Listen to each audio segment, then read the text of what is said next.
ओम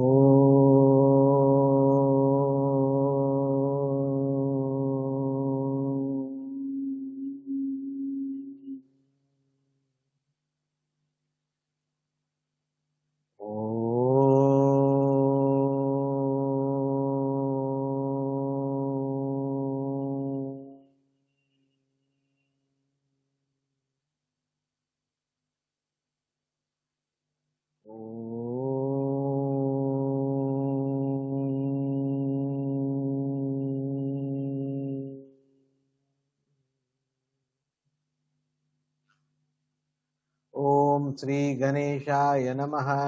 ओम श्री सरस्वत्यै नमः। ओम श्री गुरुभ्यो नमः।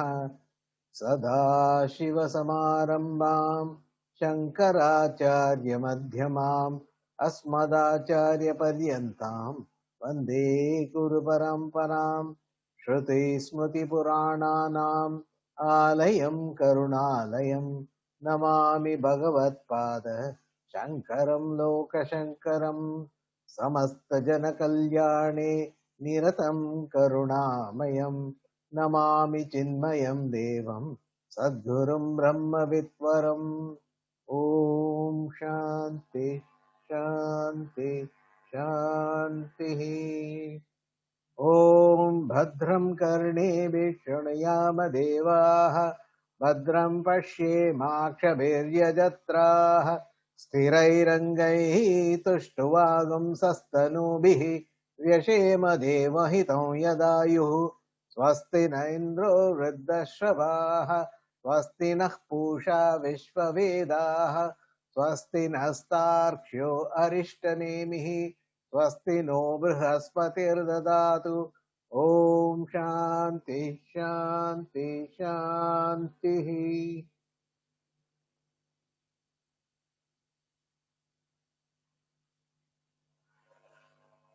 In this chapter 1 of Prashnopanishad,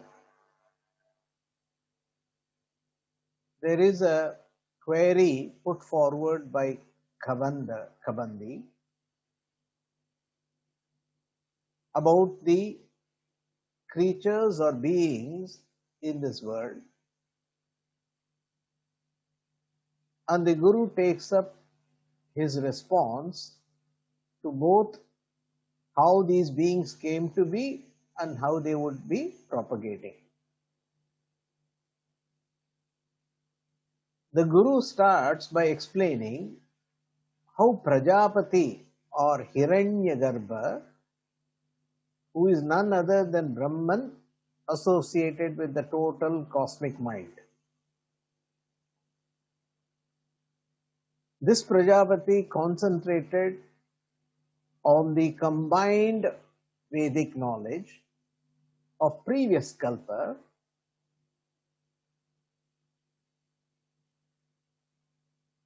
and tried to figure out how to perpetuate progeny,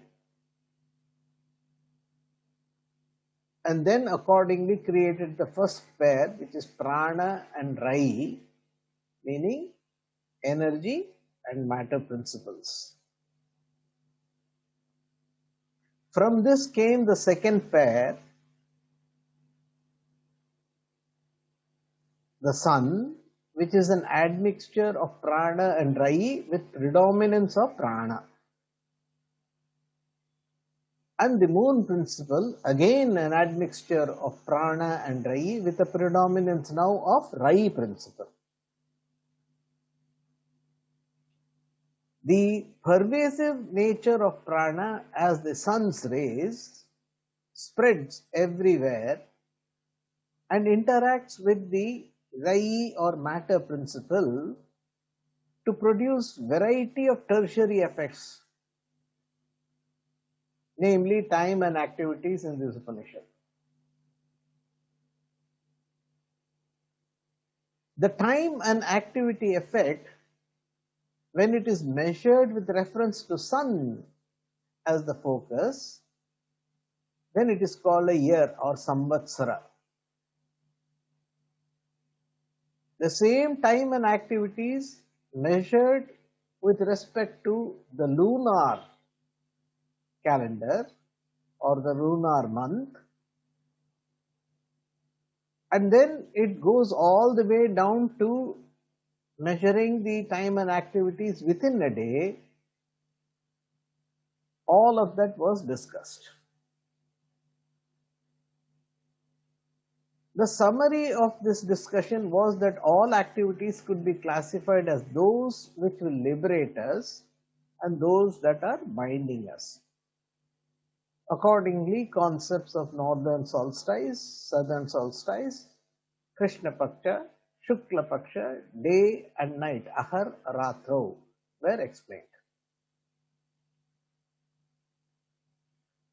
Now, those who do not have a long-term vision of Jiva Brahma Aikyam, which is represented by the northern solstice, those who are not having a mind which is focused on achieving that goal, those who are not having that vision,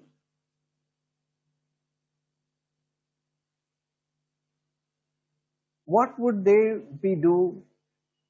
They have an option to know the truth and discriminate between those activities which liberate and those activities which bind us.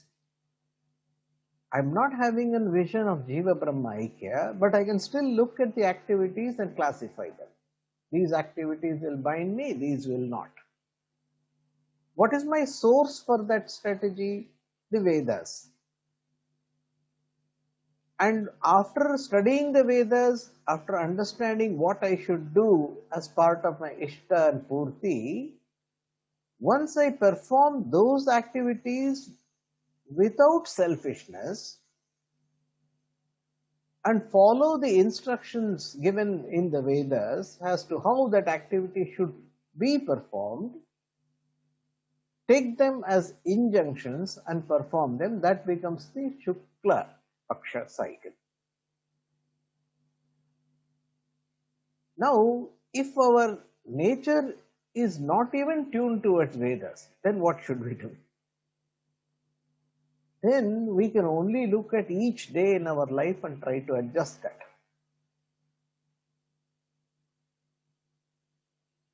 All our activities during the day and the night should be controlled,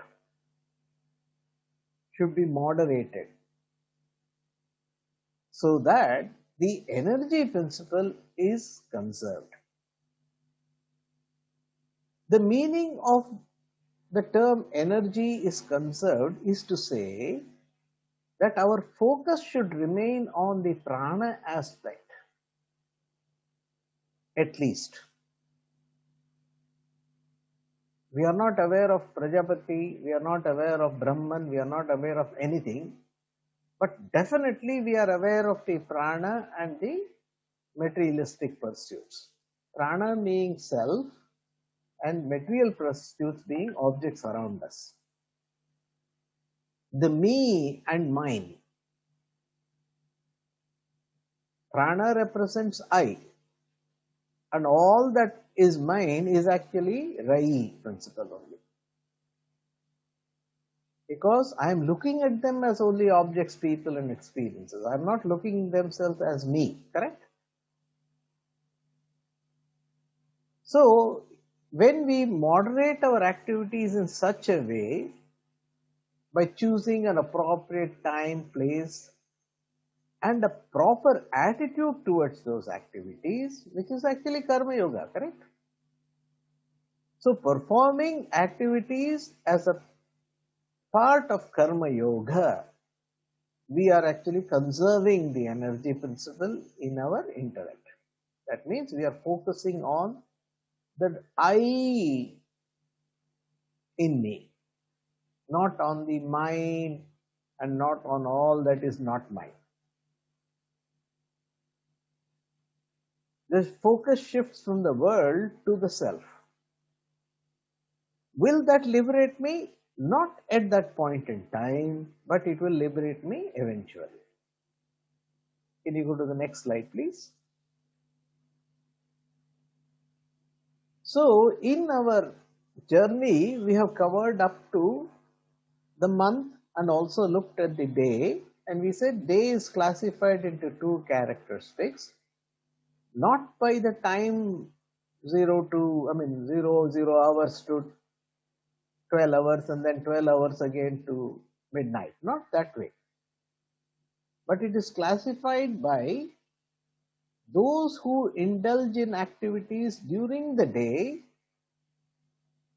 those who are performing activities within the day, they are considered to be brahmacharya if they perform those activities which are ordained for being performed during the influence of matter only at that time and not continuously.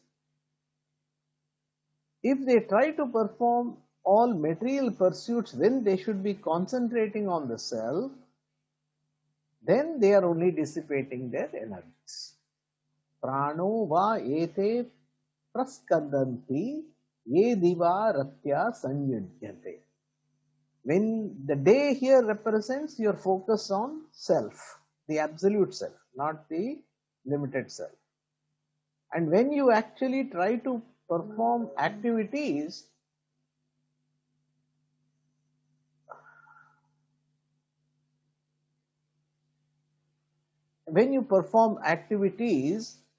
which are not in sync with what you should be doing at that time and not sync with the right kind of attitude, that dissipates. That dissipates your ability to focus on the absolute self. On the other hand, if under the influence of tamas, which is actually ratrau here, you are indulging in activities which will perpetuate the human kind, such an activity is brahmacharyameva, meaning it is considered as only a celibate and withdrawn life. It's an oxymoron, meaning that two opposite things are being clubbed together, but unless you understand the depth to which this Upanishad is taking us, we will get confused. Now, whether you do conserve your energy by your focus on prana, or you dissipate your energy by a wayward life, both are actually lower pursuits only. Because now at the level of pursuit, which is activities, you are still impelled by what is in you, right? And what is impelling you is not that lofty notion of Jiva Brahma Aikya, but it is only trying to choose what I should do at this moment in time. And if you do that, such lower pursuit takes us to the next mantra, where the Guru, sage Pippalada, will answer Kabandi about this question. Let's go into the next mantra. Oh, sorry. Don't click anything. Just go to the next slide, please. Go back. Go back, always back to the start. Next. Okay. Yeah. Thank you. Annam vai prajapatihi tatoha vai tatsmat tadretastasmat ima prajaha prajayanta iti. Annam vai prajapatihi tataha havai tatretas asmat ima prajaha prajayanta iti. That is the meaning of this mantra. Annam vai means food also, indeed. Prajapatihi is the Lord of creation. Tato, that, havai, indeed, verily. Tat, that, retas, sperm or seed. Etasmat, from this. Imaha, these prajaha, creatures. Prajayanta, or created or propagated, iti, thus. Food also and indeed is Lord of creation, because from food comes the seed, and from this creatures are born. From food comes the vital material required for reproduction, and from that creatures are born and propagate. Literal meaning. See, this is the approach of the Upanishad. At one place, it talks of the exalted, untouchable, unreachable spiritual being, which is abstract in nature, Brahman, and then brings it down to the ordinary level of day-to-day things. While admitting that the Supreme Brahman is absolute, it also says that the Supreme Brahman, in this case, as far as existence is concerned, is manifesting itself as food. Food indeed is the Lord of creation. That's what this mantra says. For from this verily is sperm created, and from this sperm all creatures are born, and therefore food as creatures and their propagation is only the manifestation or appearance of Brahman alone. That is the purport of this Brahmana mantra. Okay. Let's go deeper to find out how that comes out and why is sage saying this to us. Let's go to the next slide, please.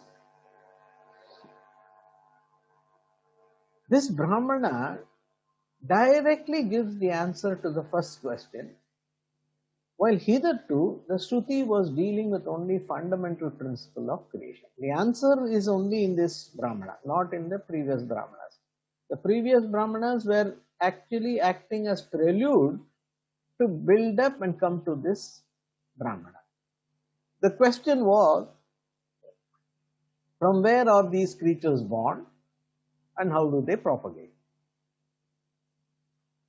And in answer to that, the teacher first said, matter and energy are the two fundamental principles of creation. And next in Brahmana 5 to 8, the various general expressions and functions of energy and matter and their combination in maintaining this creation was described to us. Okay? And in Brahmanas 9 and 10, we saw that he spoke of two paths, the material and the spiritual, by which a jiva can travel after death, which is based on his karma and his knowledge. One path perpetuates jivahood, the other one will actually liberate. So he built up the preamble saying, this is how a perpetuation possibility is created. Next in Brahmana 11 to 18, he gave the description of the minor subdivisions of time, such as seasons, months, days, Upanishad. All these divisions were pointed out. All of them, including the time, is only the working of the same matter and energy principle.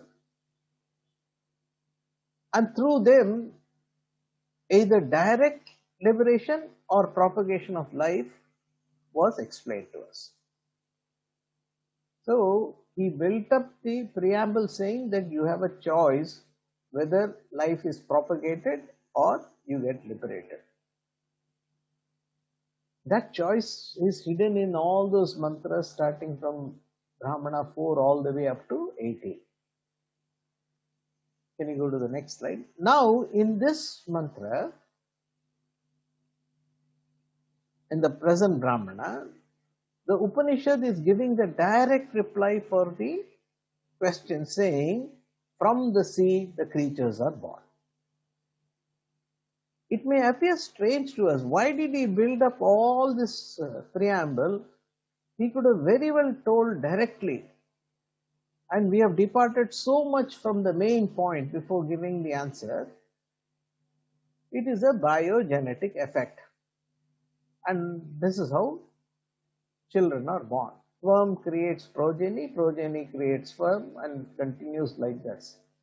We could have just said the whole response in one single mantra or Brahmana itself, but why did he make such an elaborate preparation? Probably the one who's asking the question knows this answer. That's from sperm children are born. We all know. Anybody who has learned biology knows how children are born. We don't have to go to Vedanta to find that out, right? So why is it this question went in this particular direction? There is a deeper meaning.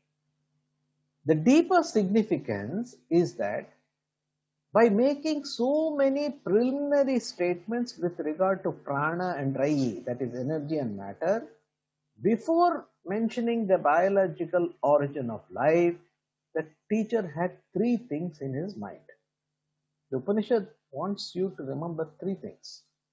The first point is that by stating matter and energy as the first primal principal source of creation, the teacher through the Upanishad is pointing out that the ultimate origin of life is but a secondary expression of matter and energy. He wants you to understand that the life propagation is not a significant point. That is a minor issue. What is important is that you should know that the primary creation is only matter and energy, and the so-called life and life propagation is only a secondary effect. By mentioning the ultimate cause as Prajapati, Brahman, even before his answer to the question on origin of life, it is hinted that there could be no first origin of life, nor of any creature for that matter, in the true sense of the term. He wants you to understand, even though you have asked a question, the real answer is there is no propagation and there is no life.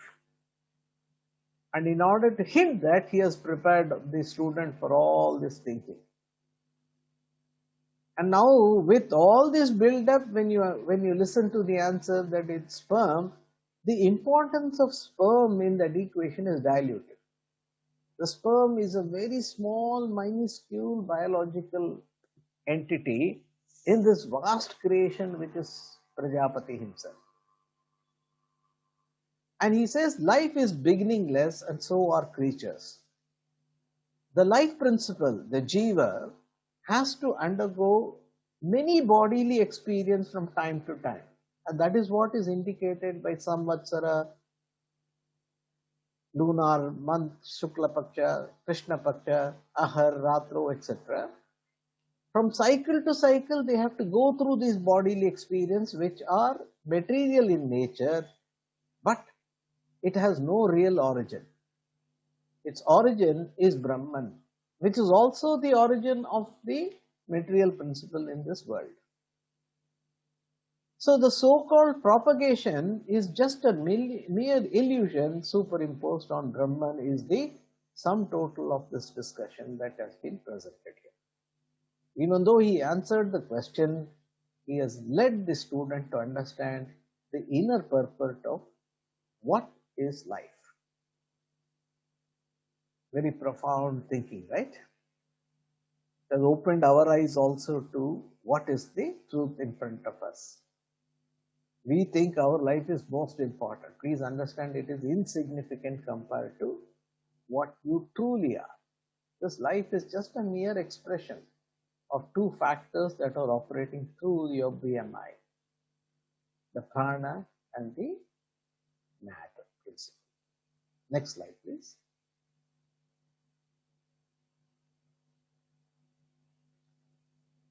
That annam or food is Brahman. This is also mentioned in many other Upanishads.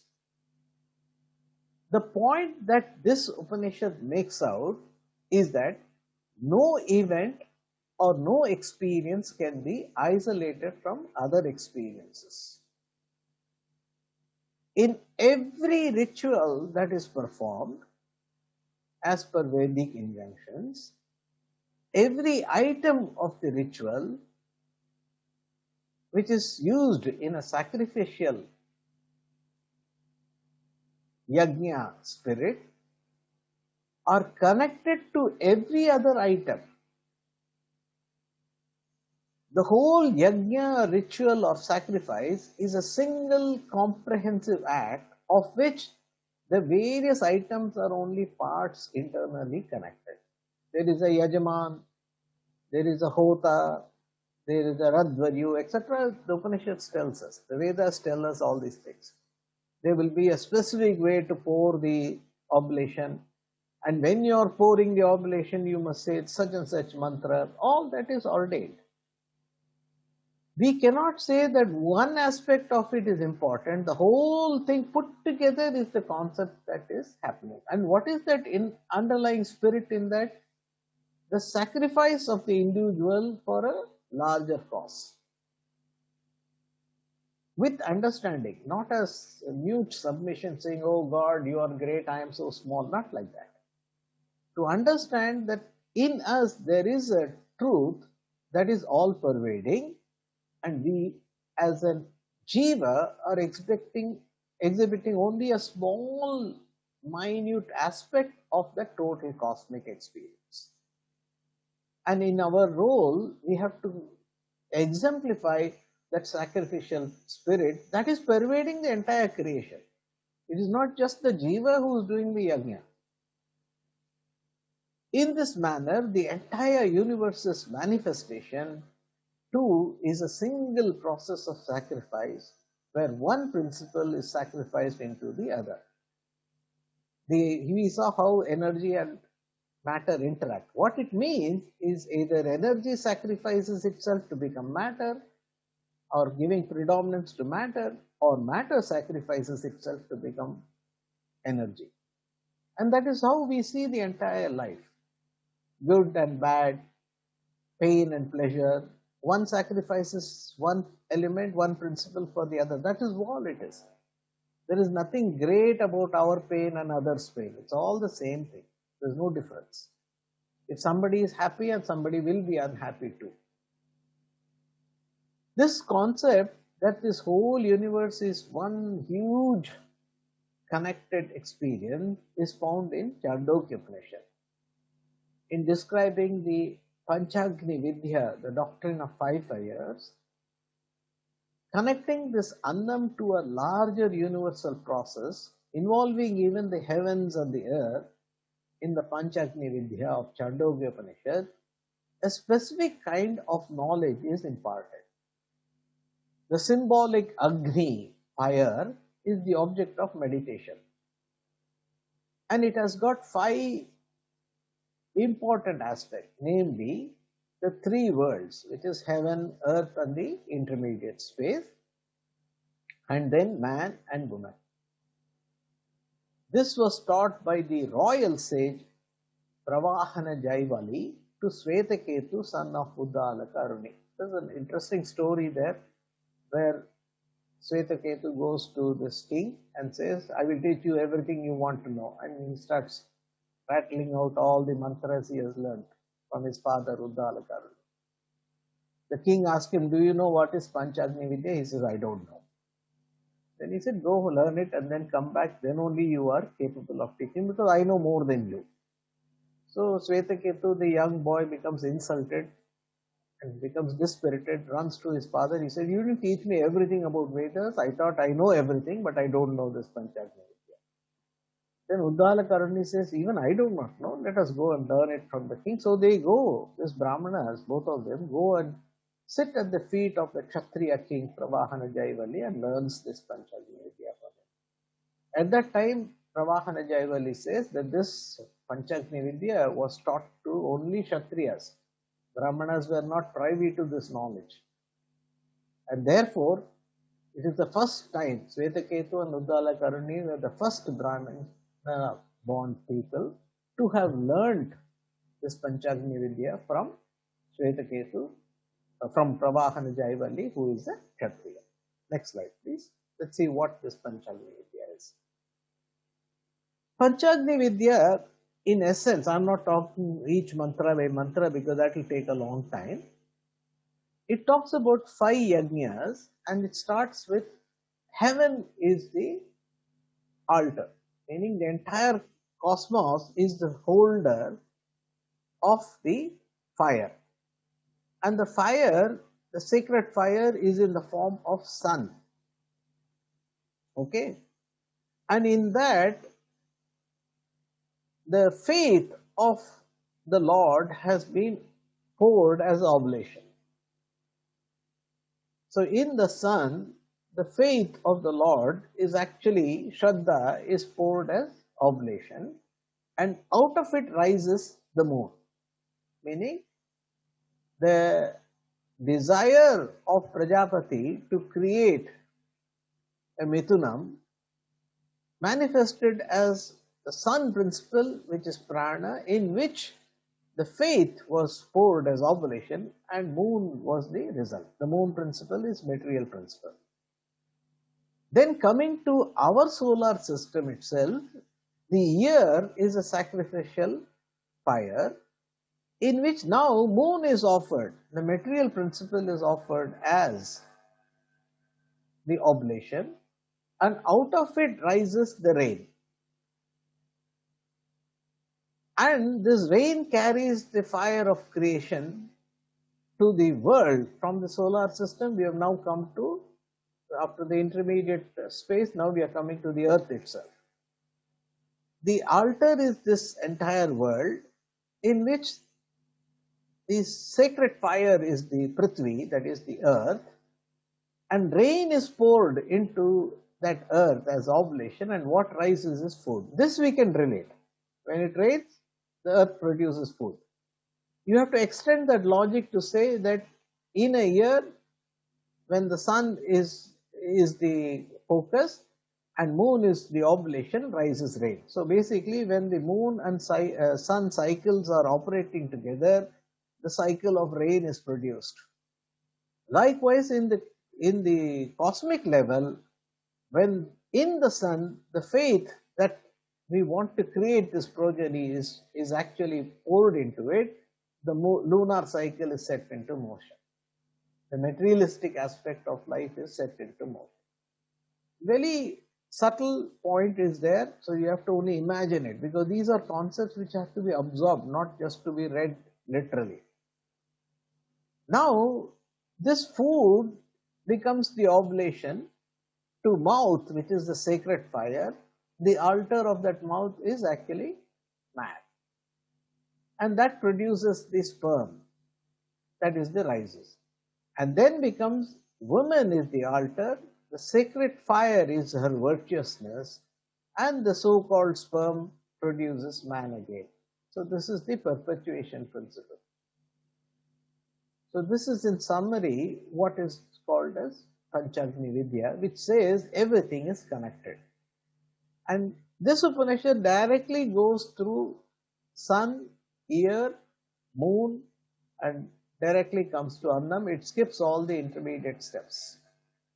So there is a parallel between Chandogya Upanishad and this Upanishad, and like each Upanishad will be different, there is some subtle differences between one another, but the principle that we have to absorb and learn is the same. Okay, next slide please. So I have to summarize again and again, because otherwise we will get lost.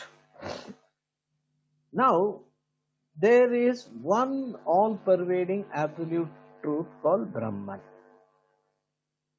In this Upanishad, Brahman is identified as Prajapati. Same Brahman is again identified as prana energy due to its seeming interaction with the Prajapati as Rai matter. And that unfolds the spatial time dimensional identities, namely sun and the moon principles, followed by year, month, and now the food principle, which is Prajapati appearing as the seed, the microscopic building block for creatures. The food representing Rai carries within itself the aspect of prana, the energy in the form of life principle, which is identified by science as sperm. And in this mantra, it is denoted by the term Retas. Retas means the seed or the sperm. This Retas sperm or seed becomes the cause by which all creatures propagate throughout this entire creation. This is the answer to the query, Bhagavan Kuteha va imaha prajaha prajayante, and this brings the response to an end indicated by iti. Iti means I've answered your question. End of the discussion. Next slide, please. The teaching is actually over with the last mantra, this mantra, 14th mantra, where Sage Piplada concluded with Prajaha Prajayanta Iti.